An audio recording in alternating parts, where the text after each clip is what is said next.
and then we can talk. And I want to talk to you about, you know, my thoughts on DTF and all that jazz 6 months later. Um, DTF is a lot of work. It's more work than printing DTG. And for those of you that are rushing out to buy, you know, DTF printers, I just want you to think about the possibility of buying transfers first before you go buy printers. And there's all types of variable of printers, and right now we're just going to take a look at what I'm doing here. So I'm going to turn the camera around and then turn on my light and show you in here. If I can get in there, I think I can. You can kind of just see the print head right under the bay.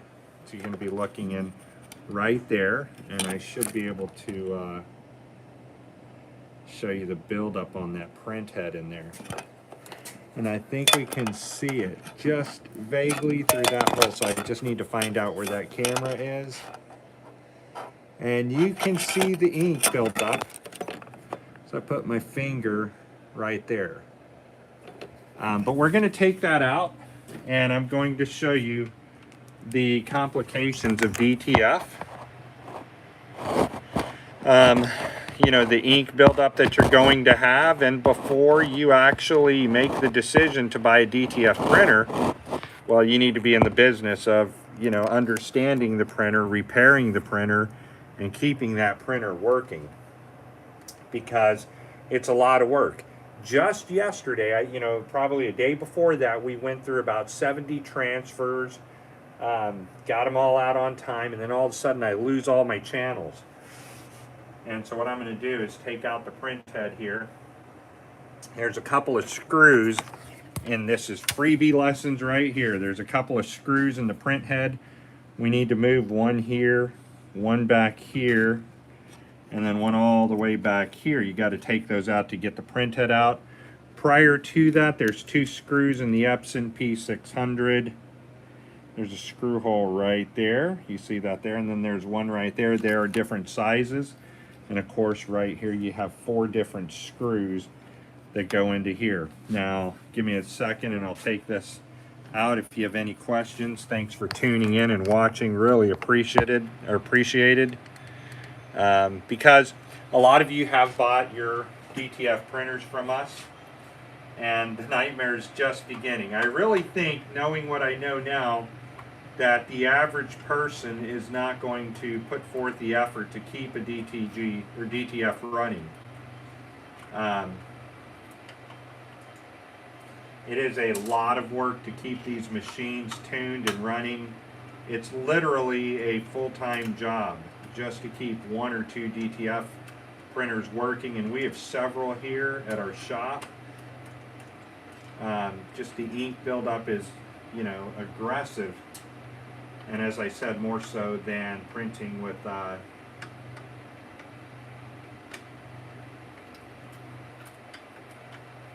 DTG. Now we'll take this screw out. A lot of people are starting to talk about, you know, the process of DTF printing. You see Stan Banks and many others, but, you know, DTF should not replace, unless you're the one doing it, it should not replace the majority of your transfers.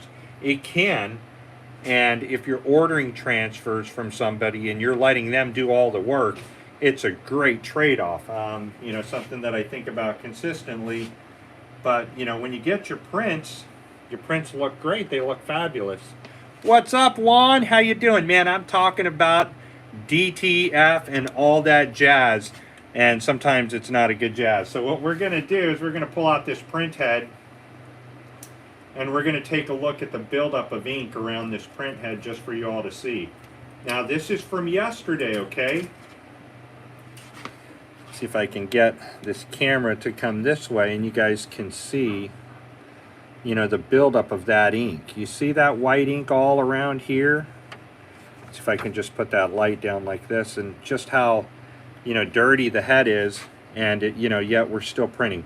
All of this right here I'm going to clean off, and that way so we can take a look at this and you all can make the most educated decision that you can make, because I think we sell very good inks, and I think we sell very good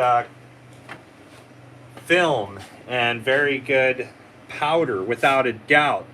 Juan, slow down. I would highly advise you, buy your transfers, okay? Because, dude, it's not like sublimation.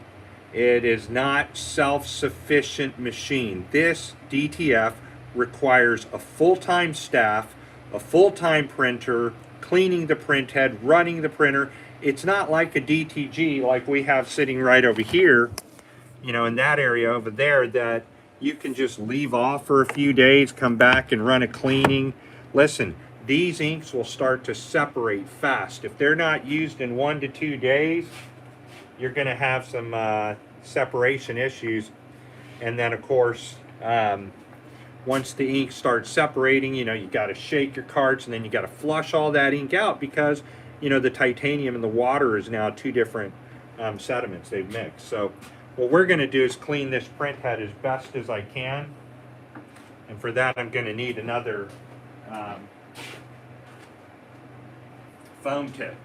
You know, something to think about, and I want to plug up really quick, something to think about, everybody, is there are companies like mine that'll print the transfers up for you, but,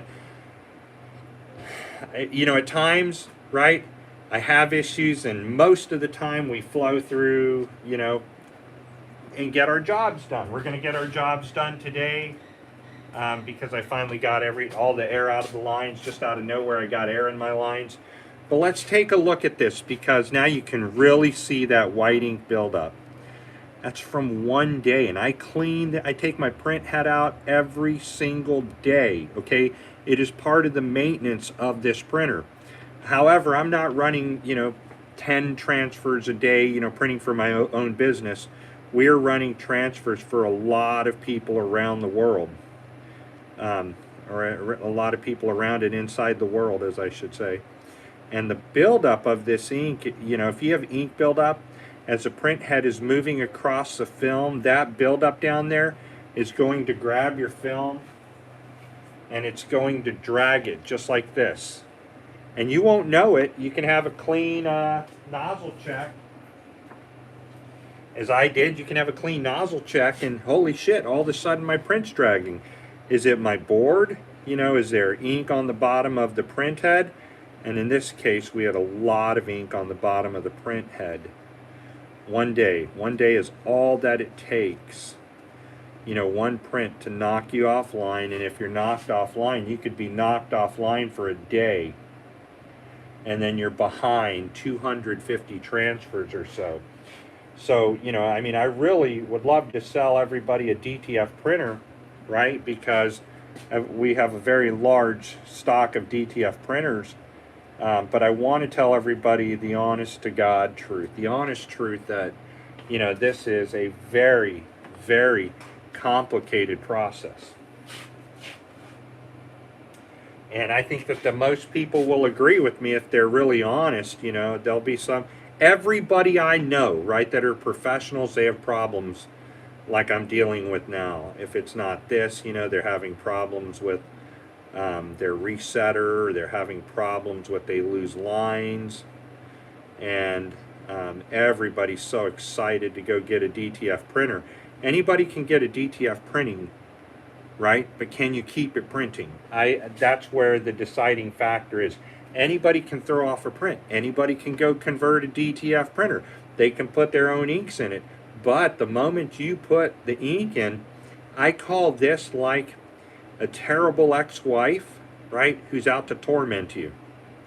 That's what I look at DTF as. But the prints are just beautiful, gorgeous prints. You know, they last, they endure. But if you're running a printer, a business, if you're screen printing, if you're doing vinyl work and you have a customer that comes in and they're like, hey, Ernie, I need 30 or 40 shirts, can you get them done? You're like, yeah, I can get them done in one of the methods. Hopefully my DTF will be that method. So, you know, the window for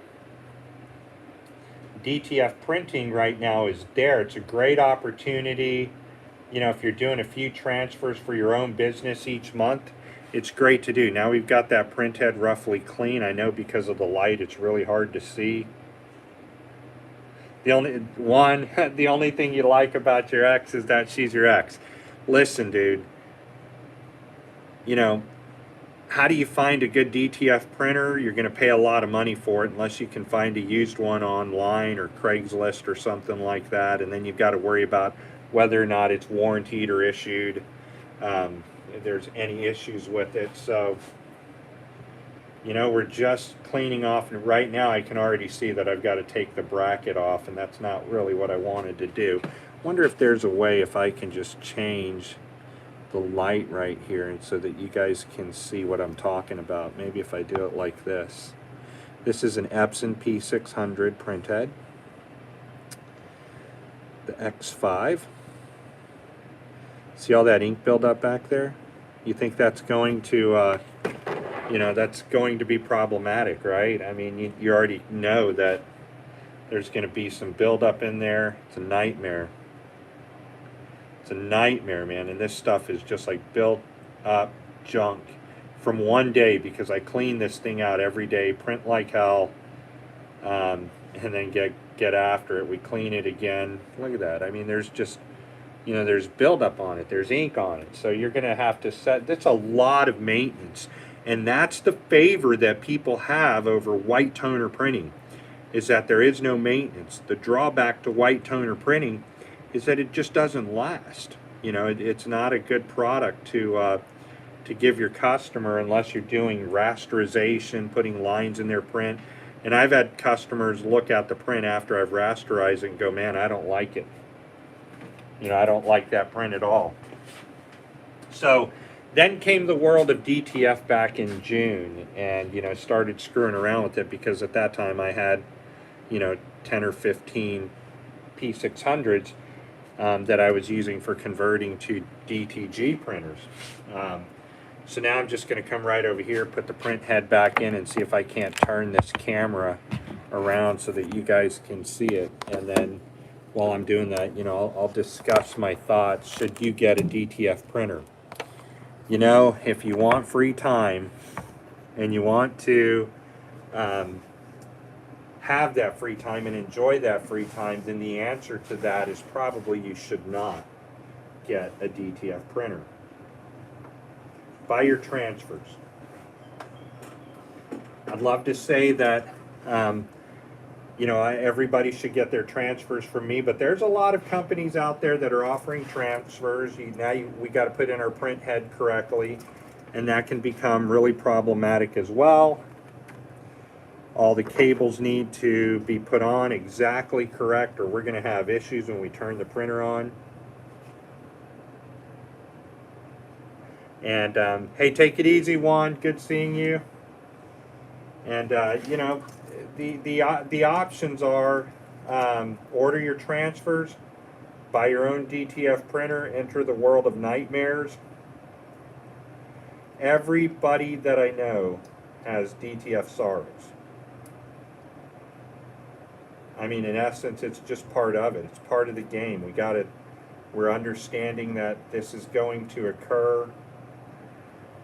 You know, we just want to print. Everybody just wants to get to printing, and DTF is a hard skill to master or learn for the average person. Now, we can already see that there is more ink on the bottom of the printhead housing. I'll turn it around so you can see it. You know, there's ink right down there. I don't know if you can really see that. There you can see it. So we're going to have to clean that off because that's going to drag the print head. So you can already see the amount of work that you have to do, sometimes on a daily basis.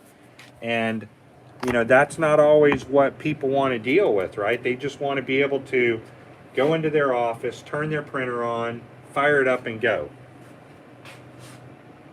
And, well, so that is not the case with DTF, right? It is a very, very complicated printing method.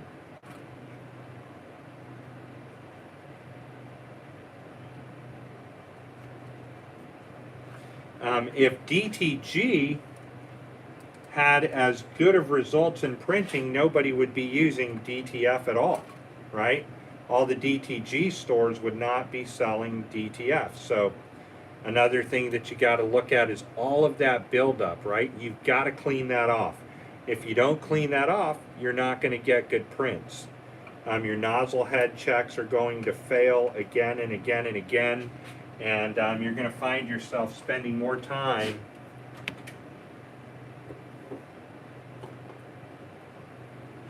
trying to clean your printer than what the time is worth.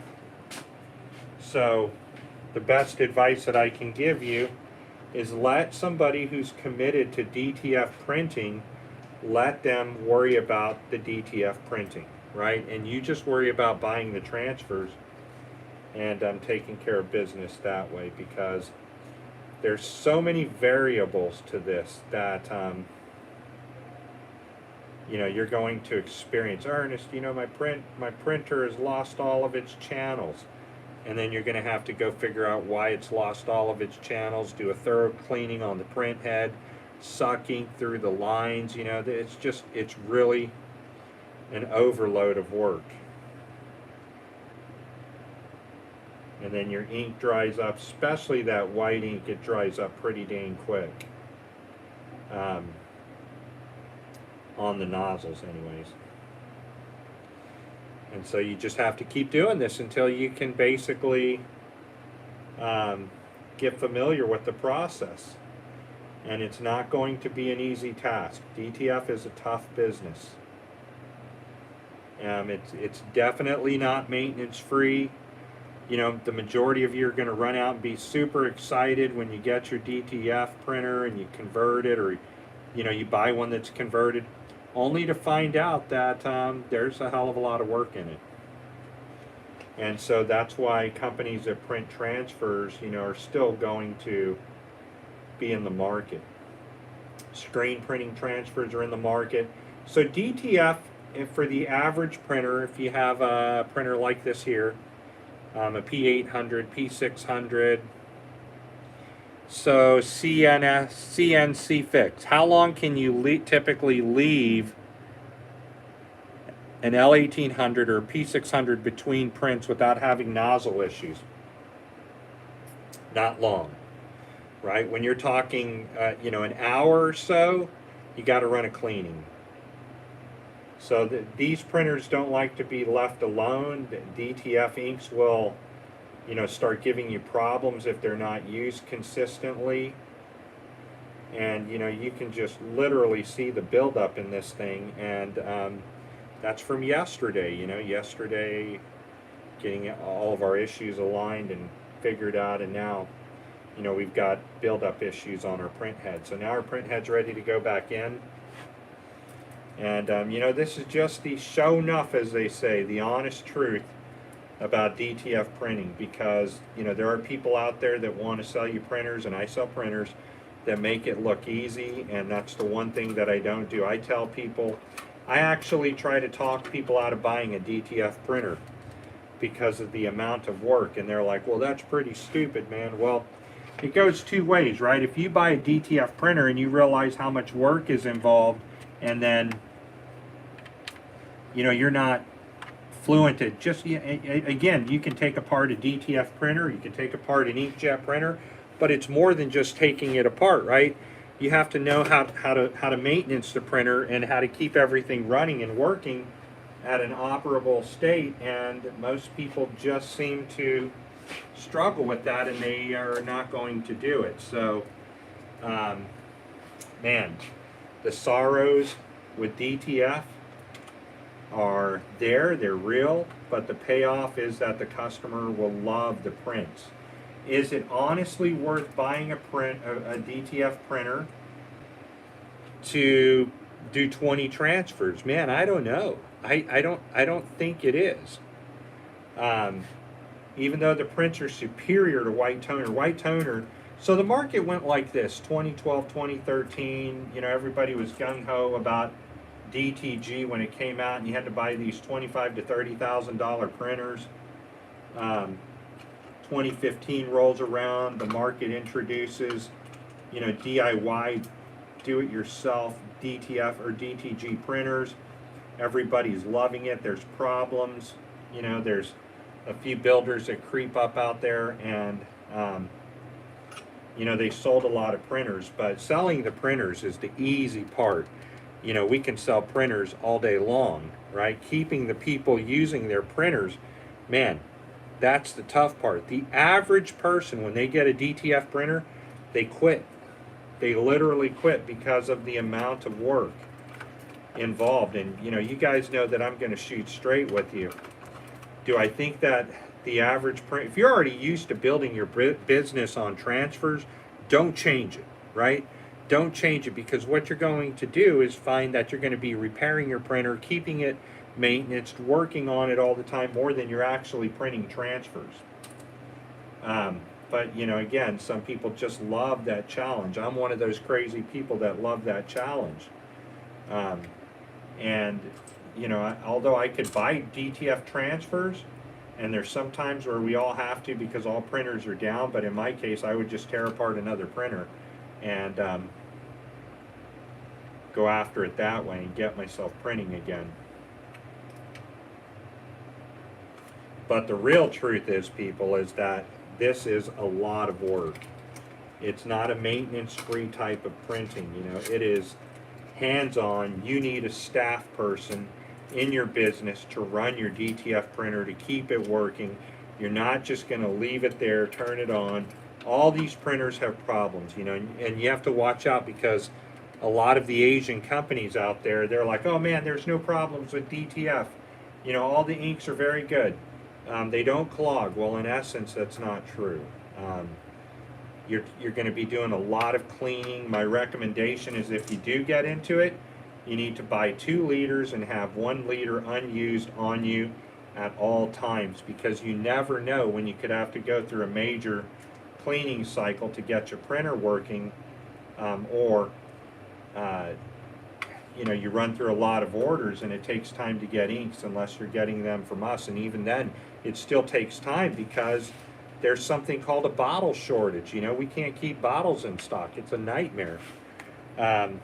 So it's a constant work at every turn to keep these printers operable and working. Now, can you make money? Sure, you can make money. Can you sell a bunch of shirts to people that are good quality? Well, you know, I don't think that the quality is any more superior than Supercolor, and I do print a lot of my own Supercolor. I don't use Supercolor. I make my own through screen printing just like they do. But it's still a hell of a lot of work. You know, you're stuck in the A3. The reason that Supercolor only offers A3 prints is because their CMYK layer is printed with a laser printer, and then they're probably using like a Ricoh printer, and their white layer is put on with plastisol and a catalyst and an adhesive. So, you know, I'd like to get more into that, but now people are starting to, what I find is that people are wanting transfers that are bigger than A3 size. They're wanting A3 plus, they're wanting A2, those 16 by 20 prints. People love them. And right here, you know, just to get this printer going, you see I've lost, what, 25 minutes? And we should have everything turned on correctly, and if we do, it'll print or move the print head very slowly. If we don't, it'll haul butt and crash into the side. So here we're moving okay, but now we're going to take a look at, now we're going to take a look at doing a nozzle check. This is the real deal, people. This is what you have to go through. This is a P600. We have an 800, and we have 17-inch printers. And, you know, people ask me all the time here at the shop, they're like, Ernest, why don't you turn on another printer? And I say, because I know how damn hard they are to keep going. If 2 or 3 or more printers are needed, that's because we're making so much damn money that you can spend the time to put another person on a printer. I think one person can handle 2 printers at maximum But when shit hits the fan like these printers like to do, you know, then you're going to need one person that understands these printers completely. And then you have people that go, well, God dang, man, I understand the printer. My white lines are gone. You know, my red's gone. Hey, dude, that's part of it. You have to generally, if you ever get air in your lines, you're going to have to wait 1 to 2 days for the air to settle, and then you can move it out, and you don't want to waste a lot of ink doing it. Otherwise, hell, I'd just run strong head cleanings, push the air out, but I don't want to waste ink. And this is just a matter of, you know, 30 transfers is such buildup of ink on that print head that it can be very, very problematic. So we're going to just set this aside, and I'm going to run a cleaning, or we're already doing a cleaning here, but then we're going to run a nozzle check and see where we are and what's needed to continue. There was so much ink buildup on my print head. And then you have the second problem that everybody struggles with, and that's going to be your board coming out. So your board coming out is always going to be a problem because you need a very flat surface. That surface needs to align with the rollers down there that you see, and I can't zoom in anymore, I'm sorry.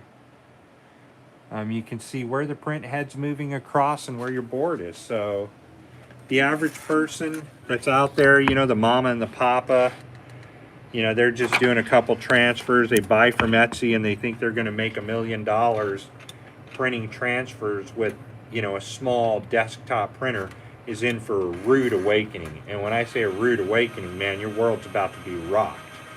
So DTF, buy your transfers. Find a company and buy transfers. Right? Unless you are a mad printer and you want to take the time to get this baby working and to keep it working. Like I said, you can buy a printer, fill it up with ink, run yourself 20 or 30 transfers, and the nightmares are coming a week later. They just will. So I hope that gives you just a little bit of advice on this. It's a very rewarding industry. You can make good money with it, but you know, a lot of people are buying these desktop printers thinking that they're going to go sell 200 to 300 transfers a week. And man, you're not going to do it with these printers. They're not made for this type of printing. They're not made for that type of DTF ink, right? They're not like an inkjet printer where the inks don't coagulate. All of the inks coagulate.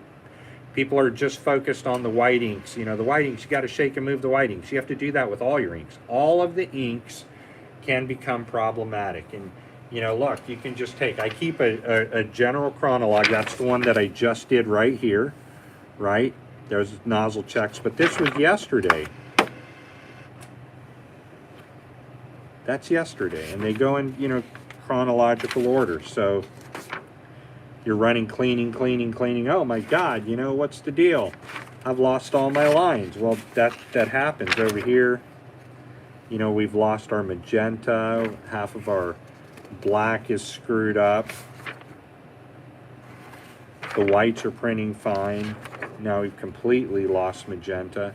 We've lost half of our black. So, yeah, I don't know, man. I would really think that, and that's why when somebody wants to buy a printer from me or a whole setup, you know, here at our shop, we're very, very, very aggressive about putting the person through an interview. How well do you know an inkjet printer? How well do you know software? That's another thing. You buy you buy one of these printers, you got to get a rip.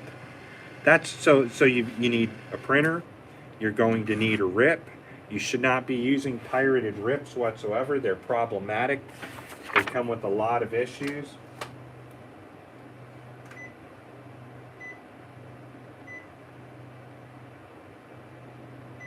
So after you take the print head out, generally you want to do one cleaning.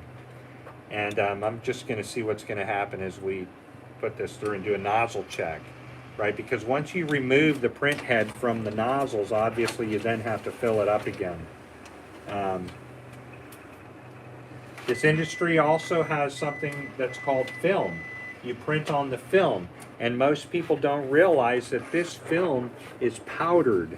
And so when you're printing a lot of transfers, all of that powder is getting onto your roller wheels, it's getting onto the print head, it's getting into the print track, and before you know it, you've got so much powder it can't grab your paper or your film, and it ends up getting problematic. So you have to clean it.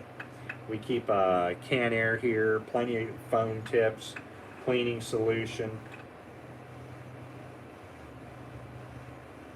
All right, so we're going to run a cleaning just so we can reintroduce the ink back into the print head after I took it apart. And one head cleaning should get us back to going. So that's what happens. So after you take your print head apart, you've got to reintroduce all the ink back into the print head. So many issues. The best thing that I found to do many times if I'm having problematic nozzle checks is to do a waterfall on the print head, throw it back in the printer, and you're off to the races. Okay, so I don't know where to leave this video. I'm not a huge YouTuber or anything like that. So the only thing that I can tell you is watch enough of my videos that you see the struggle. The prints are beautiful. The prints are great. Starting off, if you start off with an L1800 or an L805, you're going to take 20 minutes on average to print an A3 size sheet. Very aggravating. So therefore, if you start with one of those L1800s, you're not going to be able to do 20 to 30 shirts a day because it'll take you all freaking day to print the transfers. You're talking about 6 lines, 2 that are white, 4 that are color. Therefore, it's a slow printer. You want to be working in something like 7 or 8 lines, P600, P400, P800, R3000, R3880, R3800. So there's several of lines. Then you're going to need to go buy a rip to run those, and that's about $500 to $600 on top of all of your other costs. So by the time you get going, if you find a printer somewhere, like ours, we're at $3,700 because it's a lot of headache, a lot of ink, a lot of film, and material that you're going to need to get going with your DTF printing. So we're just going to wait a second here. We're halfway through the cleaning, and then we'll start again and go at it. We find that our inks are hot peel inks, and I've done tons of videos on this that you can go to my previous videos and watch. I like hot peel inks, but I think that they're a little more aggressive with the buildup of ink because it reacts differently than cold peel ink. It has time to sit. So.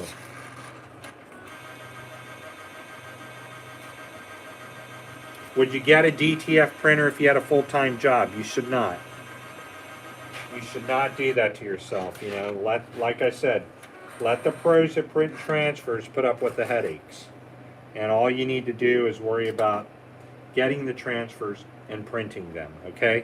So on that note, stop by for your next video that you're going to watch. Thanks for all the questions. Post your comments below, and I'll try to help you out as much as possible.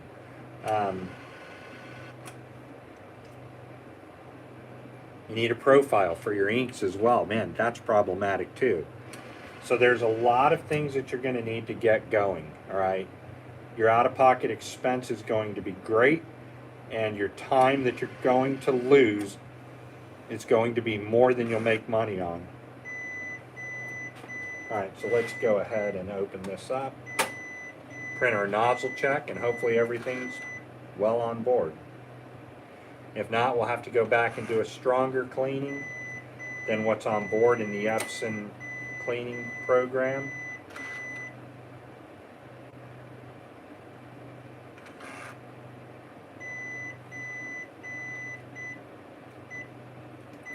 And as I said, everybody's in the rush to get a DTF printer without knowing the true headaches. You can just go to a lot of the DTF groups and see the headaches people have over this. So if you're in a hurry and your business is cranking out a lot of shirts every day, the last thing that I think you want to do is add a DTF printer to your business.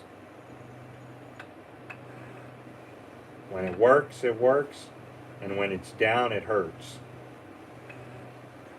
All right, we're going to have to run a stronger cleaning, and then we're off to the races.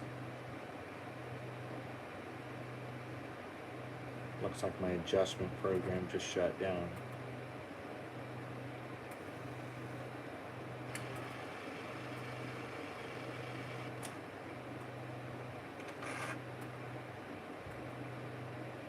All right, everybody, have fun. We'll talk at you later. And now I got to get into getting this printer going and printing. So long, everybody. Bye-bye.